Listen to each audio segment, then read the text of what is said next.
The Cocoon will punish the wicked. The Cocoon will reward the righteous. You must escape from her grasp. You must earn your freedom. Dude, I really don't have time.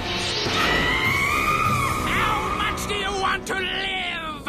I mean, that's a real low for the Monarch, and it's always stayed in my mind, that sequence, because I always think of the Monarch as being like, you know, like a flawed villain, like a flawed character. I mean, he's a super villain and he does some terrible things, but they're generally quite cartoonish in their terrible ways, whereas in this sequence he actually is genuinely evil. FlynnsArcade. Hi, this is FlynnsArcade, and this is my video about the Venture Bros episode Fallen Arches, with special reference to this book here.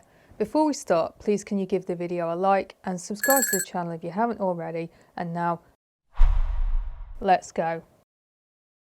In this episode, Dr Orpheus's application for an archenemy has been approved by the Guild of Calamitous Intent, provided that he works as a team, so he enlists the help of his friends the Alchemist and Jefferson Twilight. Meanwhile, the Monarch has turned the Cocoon into a labyrinth and is busy chasing a sex worker through it. As the start of this episode, we know from the get-go that this is going to be an unusual one, in that it's going to focus on people outside of the main Venture family.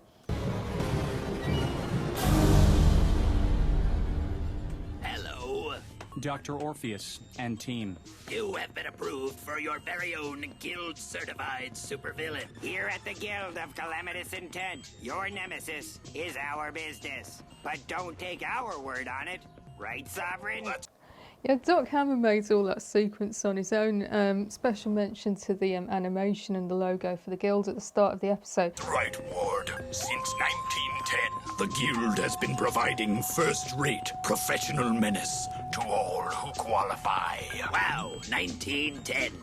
That's a history you can trust. Another thing worth mentioning is that it's the first time we've probably seen that version of the Sovereign, and that's actually Jackson Public. I mean, we'll just look at a picture of him getting, you know, acting out the Sovereign, and, you know, he really liked playing the role apparently. So yeah, so that's a bit of a first. The Guild is the recognized leader in organized havoc. Just look at these numbers. Wow, those are some impressive figures, Sovereign. I also am quite keen to point out that pie chart because it's pretty glitchy, and which I don't know if Doc Hammer did that on purpose or whether it was an accident or not, but it's still quite funny. Noteworthy as well is that prior to seeing this, I could never remember which one was Watch and which one was Ward, but it quite helpfully provided the characters' names. I don't think it matters that much which one's which, to be honest, because they are so similar, but it's just quite nice to know, you know, the names now, and so I won't get them mixed up in future, even though I probably will because they are so similar. But throughout the episodes, we'll see that the Venture family are actually reduced to ancillary characters. They're very funny in this episode, but, you know, they're actually not that important to the narrative of it. The episode really develops Dr. Orpheus's life outside of the home, and the Order of the Triad is introduced properly, and we learn a lot about Al and Jefferson's backstory. It's a very effective way to depict the Order of the Triad, interviewing potential arch-villains, and it's also quite funny. And we get to see this really disturbing sequence where the Monarch pursues the sex worker. Oh, but which door to choose? That one could have fun, surprises, and a year's supply of turtle wax behind it. Or the polar bear from Lost. It goes on, and it is pretty terrifying. I think I've read somewhere that there was initially a plan to do a whole episode of the Monarch chasing the sex worker, and it'd be a sort of, you know, genuine like sort of trial, a bit like a game show. I mean, they alluded to it slightly then when they mentioned the thing about like the year's supply of turtle wax, and also there was a bit of pop culture in that when the polar bear from Lost showed up. But yeah, it is a very disturbing sequence, and it's one that I've always remembered. It's sort of and it's quite odd as well. It feels out of character for the Monarch, who you know, I basically like, and to see him behaving terribly, it's quite shocking to see. My take on it is that he's gone mad with grief because he misses Dr. ex-girlfriend. Say it. I need my king butterfly. Deeper. I need my... Deeper. I need... No, deeper. Butterfly. Deeper. Way deeper. Butterfly. Deeper. King. Deeper. Butterfly. It's deeper. I need my butterfly. King Butterfly! But it does feel rather out of character. There's some pretty good jokes in this episode, and here we're going to see Dr. Venture washing his walking eye in front of a group of supervillains.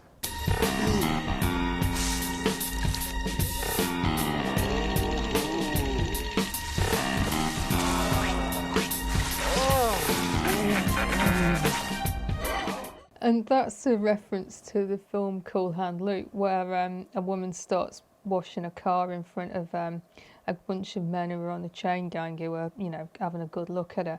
It's also a callback to the pilot, because the very first time we see Brock, he's washing the X1 and he's wearing jean shorts and they're playing loud music and stuff.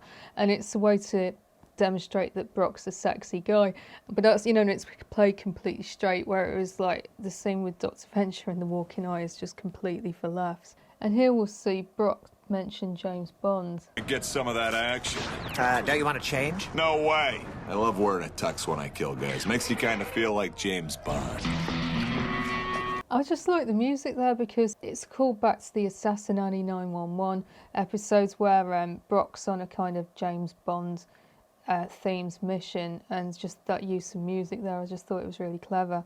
So no Venture Bros episode is ever complete without at least some toilet humour. So here we see Hank attempting to solve a toilet mystery. A mystery in our bathroom. Query: can flames come out of a toilet? Hank, if you did this... I didn't! Dude, if I did this, I would tell you! I would be, like, almost proud of this! Yeah, so that's a good one. You guys have been in there for like an hour. What are you doing in there? Oh, Hank, what is wrong with you? Right? It smells like a Bible story in here. Did my grandpa teach you to crap? We should get Brock. I really like the promotional film made by the guild that sent to Dr. Orpheus, and there's some like pretty good jokes in this, and I really like this one.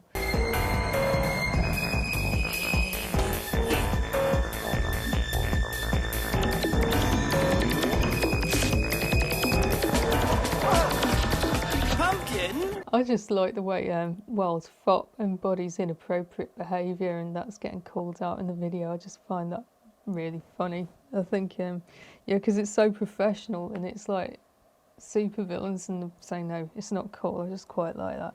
And here we'll see Dean, who's getting on very well with Jefferson Twilight, even though the two have only just met, but he's about to run into some problems. Triad is safe on Orpheus Island, sunning herself in a bikini and oiling her skin down in her bikini. Dude, what are you doing up there?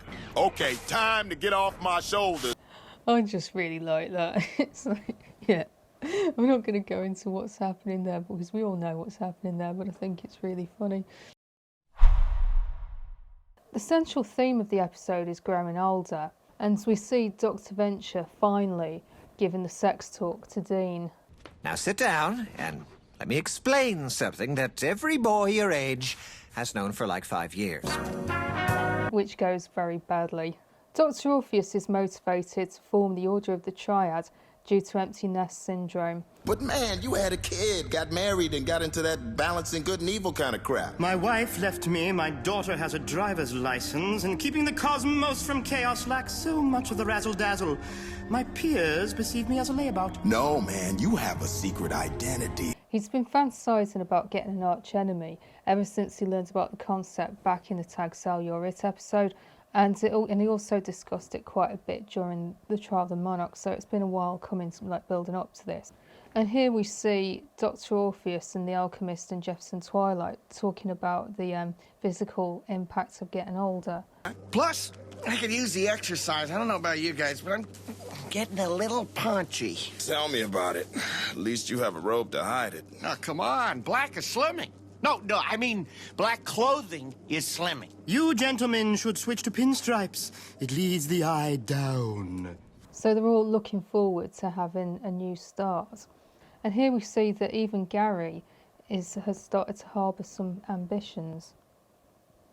is our future. Check it out. Second-class arching license and a reassignment pass. You're 6 feet and 135 pounds? Nobody reads it, you just flash it. You're joking. So we can see that already his friendship with 24 is starting to change a bit. You would suck at arching on your own. That's why I made you one. You can't say no till I show you the piece de resistance. Here's a hint. Flying chick magnet. Let me think about that. No! I almost die every day doing this job. Oh, come on! You gotta! Because Gary starts to form ambitions as he gets older himself, and he wants more out of life, whereas 24 doesn't seem so convinced. So here we'll see some character development. The episode focuses on Dr. Orpheus and introduces 2 new characters and establishes the concept of the Order of the Triad, the organisation formed by Dr. Orpheus and his friends.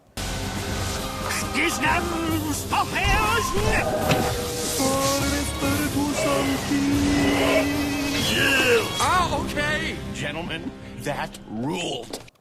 So as we can see here, they're surprisingly effective. And here we meet Jefferson Twilight.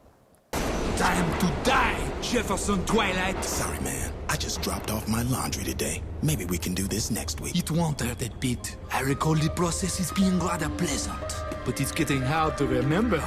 It's been a while. 200 years.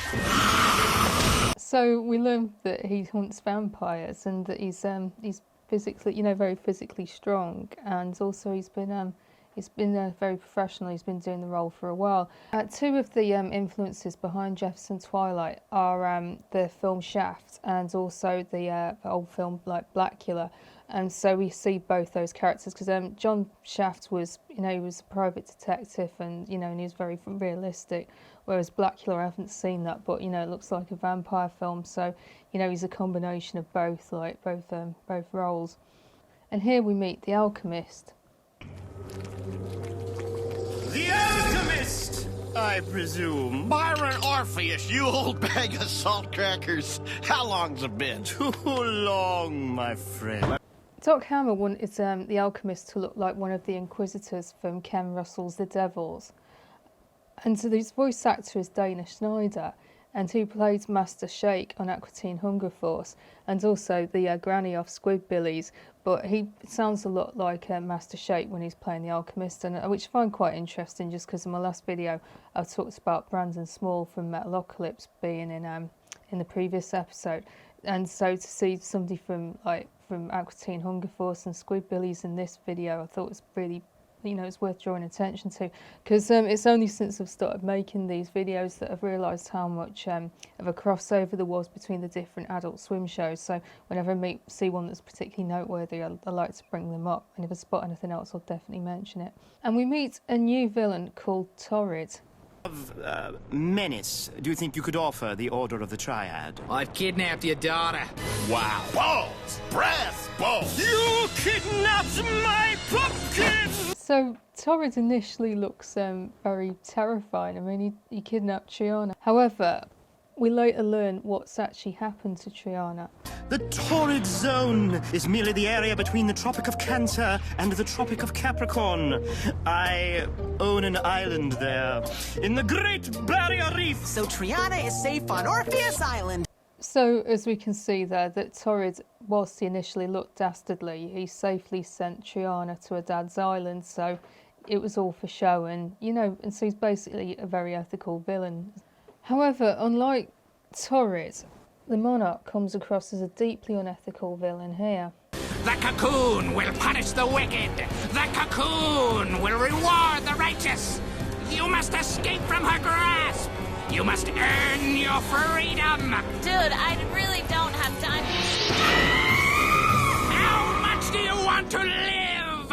I mean, that's a real low for the Monarch, and it's always stayed in my mind, that sequence, because I always think of the Monarch as being like like a flawed villain, like a flawed character. I mean, he's a super villain and he does some terrible things, but they're generally quite cartoonish in their terrible ways, whereas in this sequence he actually is genuinely evil. The only explanation for why he's behaving like that is that he's gone mad with grief because of breaking up with Dr. ex-girlfriend. But even so, it is a low spot for him. It's a very low moment for him, and it's one that really stays in the imagination.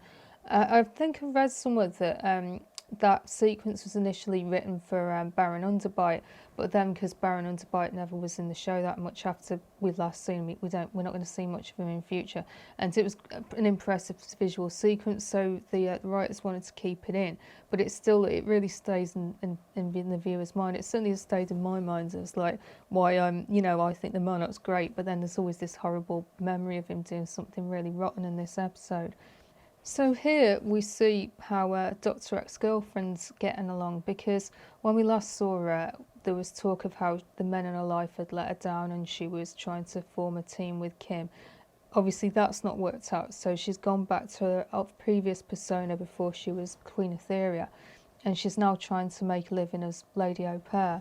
It's Lady Au Pair. Lord, wow, feminine. And these are my murderous moppets, and you don't know me. That's a voice. Do you smoke cigarettes, or do you eat them? Oh, forget it. All right, goodbye. Anybody want a moppet?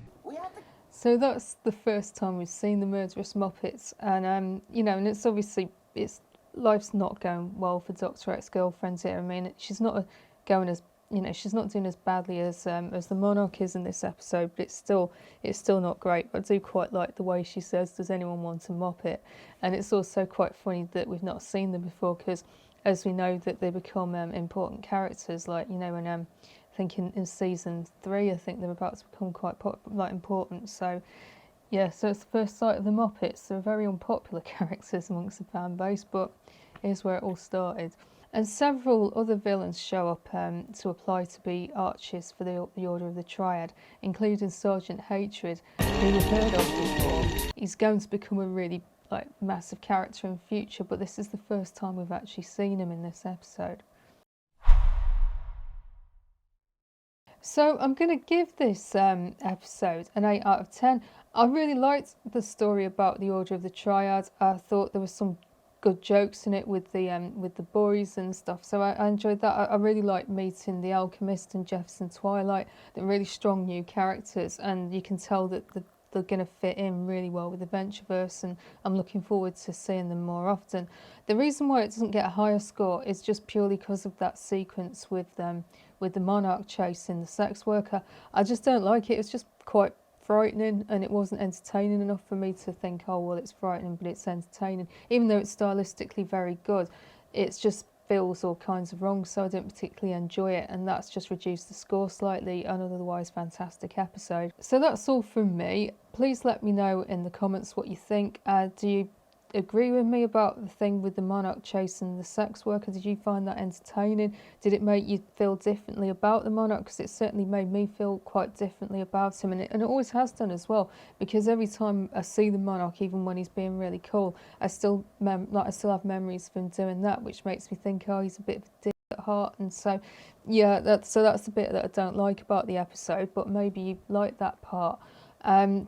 Did you like the stuff about the Order of the Triad? I thought it was brilliant, and I'm really excited to see some new characters in the Venture Brothers. It's ones that are really good as well and really well rounded.